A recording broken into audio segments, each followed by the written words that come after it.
and then went straight to the end game, and that was it. And I was like, oh, the game's 13 minutes long? Really? I paid like 15 quid for this. And then it turns out, no, it wasn't. It was actually a couple hours long. Really, really brilliant game. Everybody I know who's played it has thought, my God, this is an amazing, amazing game. And you really, if you have a PC, you really need to play this game. Okay. That's all I've got to say about that. Okay. And that's it. That's my top games this year. Honourable mentions go to BioShock Infinite, Battlefield 4 when it actually works, and Assassin's Creed Black Flag. Assassin's Creed 4 is one of the best Assassin's Creed games ever. The only reason it didn't make it into my list is just because I've not played that much of it at this point in time. I've played a hell of a lot more than when I made my list, but I've still not played that much. Yeah, but a brilliant game. It looks class, I have to say, and everything I've seen of it so far looks really, really good. Yeah, I mean, you get to be a pirate and sail around the seas in your ship and upgrade your ship, and you just attack every other ship for scraps of wood and stuff. It's really, really fun. No, it looks class. Right now, Al, we're running out of time here, so I'm going to have to unceremoniously kick you off the show. For anybody that likes the cut of your jib, where's the best place that they can check out your shows or your podcasts? Where's the best place they can check out your work? Well, one of the best places to catch me is YouTube. You can just go youtube.com/BaldGamerDude. That's BALD GamerDude, all one word. And I do 2 or 3 videos a week when I can. Doing videos takes a hell of a lot of time, as Saxon will know. And what's this? He's sitting nodding. He's like James Bond. He's like Blofeld. He's got a new seat here, and he's just sitting slouched back. I just expect him to have a big. I'm kind of more like Dr. Evil because I'm waiting on my seat malfunctioning again. Yeah, jumping back and forth. Yeah, okay. Okay. Gonna vam. What about the Menage a Geek? How's that going? I don't know yet. We really don't know how it's going to go. It's just been a while since we've recorded anything, and we've all got different work schedules just now, so I think the next podcast you'll hear me on is the Game On podcast for Fallen Nerd, which should be moving up to at least twice a month instead of once a month, which would be good. Okay, I look forward to that. Right, hopefully. Al, as always, thank you very much for taking the time to come on the show, sir.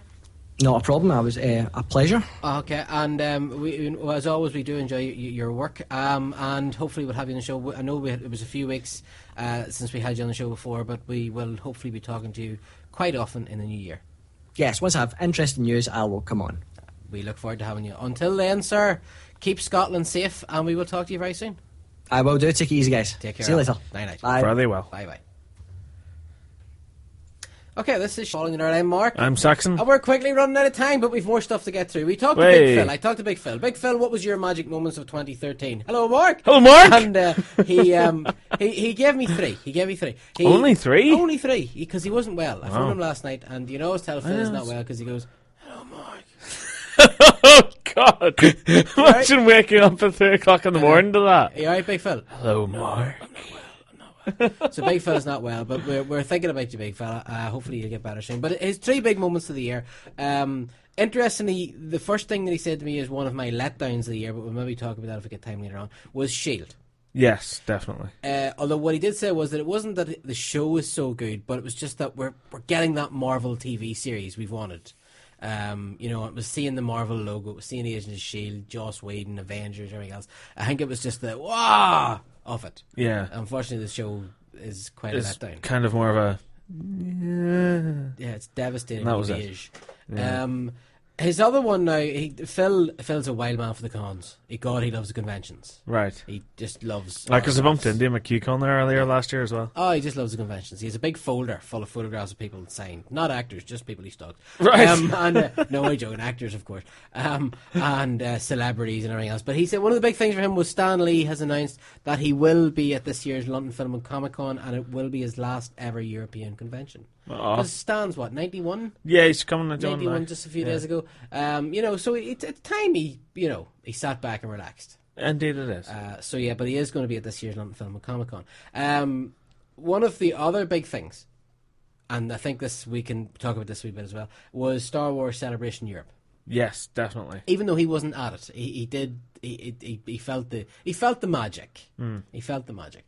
It made my list. It made my list of big events of the year. It was a non-event, really, wasn't it? I mean, it was a bit of news-wise. Yeah, because we thought we were going to get Star Wars Rebels. We thought we were going to get some sort of casting news. We thought we were going, and we did. I mean, all we got was, hey, you know the way everybody thought John Williams was coming back to do the score? John Williams is coming back to do the score. Do you remember that news you knew? Well, now you do know it. It's not even news; it's olds. Yeah. Yeah, but apart from that, but you know what? It was very much an experience. You know, we went there. I got to share it with you and Bash and Paddy ran. You know, and my brother went, which was pretty epic. We had a lot of fun. It was a great. You know, it was 3 days. The weather was beautiful. You know, it was just being with whatever it was, 15,000 or whatever it was, Star Wars fans, people that shared your passion, your love. Yeah. Daniel Logan and Tamira Morrison, right? Yeah. And of course, your green-skinned lady as well. You had a lot of fun there. Sorry, what? Green-skinned lady.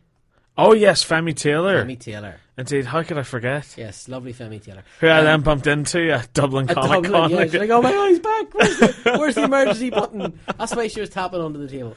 Yeah. So Star Wars Celebration. It was great. It kind of made my disappointments of the year as well because we didn't get any exclusives, news. yeah. You know, come on, at the end of the day, we got to go to Germany and have a bit of a laugh. Come on. No, it was a lot We got of fun. to see Return of the Jedi open screening. One of the best That is experiences one of ever. my top moments of last year. One of the best experiences. And then everybody had a lightsaber fight afterwards. Which was amazing. Class. In a dark forest. In the middle of Germany. It's so cool. It's so cool. Yeah, I mean, and it was great. Honestly, that was the Star Wars equivalent of Woodstock. Yeah. That was fantastic. It gets that's pretty far. But Star Wars Center, but we had a lot of people tweeting us and messaging us and stuff. Like, guys, where's the news? Where's the news? We were like, you know what? We're not getting any. We got free badges Yeah, of the Ghost ship logo from Rebels. Yeah, and that's kind of it. Yeah, and we spent a lot of money. Yeah. But no, it was good. I bought my satchel, my second man bag. You did. We both bought Black Series Boba Fett's. We did. You know, it was a lot of fun. I got to meet Dave Filoni, who, you know... You shook Mark Hamill's hand. I shook Mark Hamill's hand. And there's a code amongst guys who shook Mark Hamill's hand.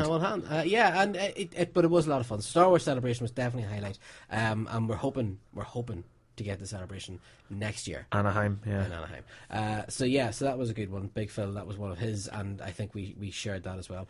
Now, Jake, Chris is busy at the minute. We asked Jake what his top 5 comic book moments were. And he sent me a list. Which I'm going to read through them because my comic book knowledge at the minute isn't as in depth as it used to be. Do you want me to read through them? Give you a bit of a break? Yeah. Right, I'll find them here. Who's this now? Jake's top 5 comic books. Jake talking about his comic books. Jake, where are you, mate? Oh, Jake, honey. Jake. Okay, this is kind of creepy. Right, honest to God, I had this. Oh, come on. Jake's top 5 comic book moments. At number 5, Thor, god of negotiating. Captain America handpicks Thor to negotiate a peaceful surrender with the Builders. Unbeknownst to the Builders, the only negotiation technique Thor knows is to let Mjolnir do the talking for him. When they ask for his weapon, he throws the mighty hammer into space, only for it to swing around in a gigantic circle and crash land into a Builder's face, slaying it. The moment sent shockwaves through the epic event known as Infinity, shifting the momentum in favour of Earth's mightiest heroes, seen in Infinity, issue number 4. Number 4 is A Buzz in the Batcave.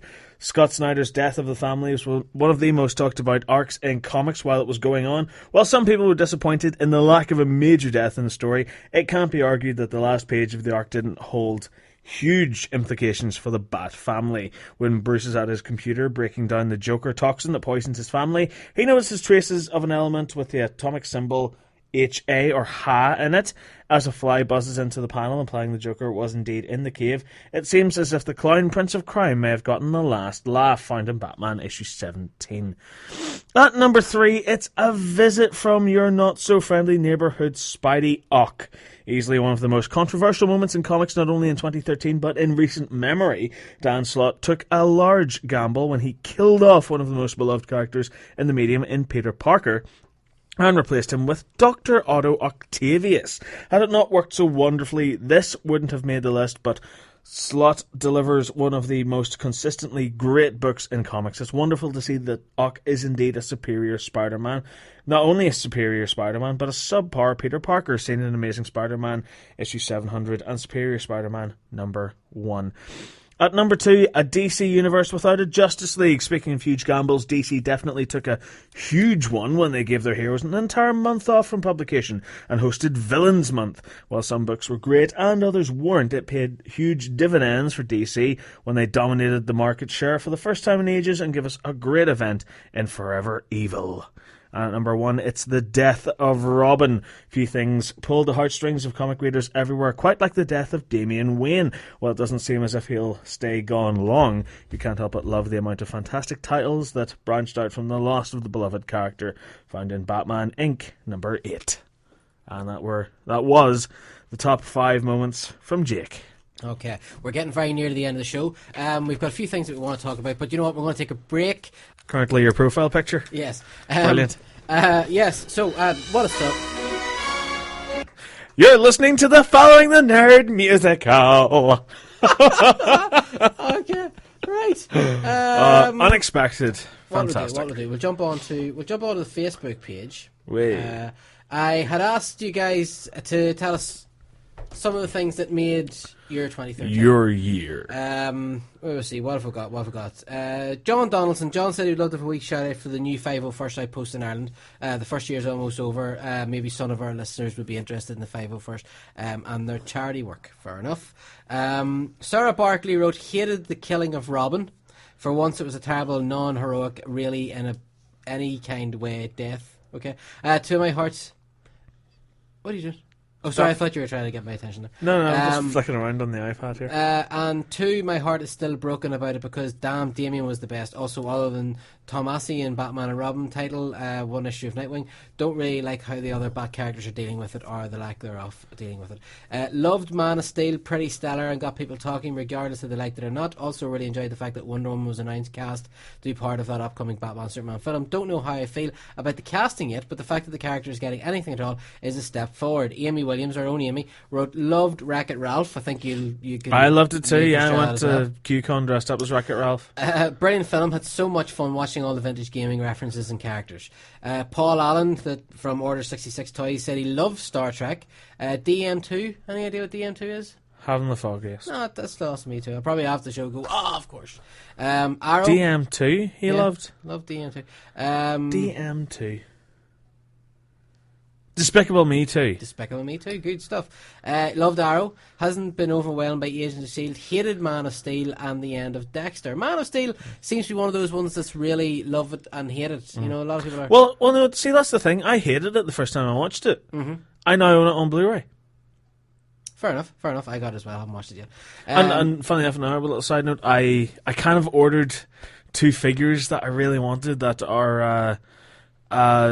Movie Masters figures, you know, the DC line, kind of the equivalent of the Marvel Select line. Yeah. I got the Bane figure from The Dark Knight Rises. Okay. Complete with his coat and his mask and all, looks amazing. And the Henry Cavill Superman. Cool.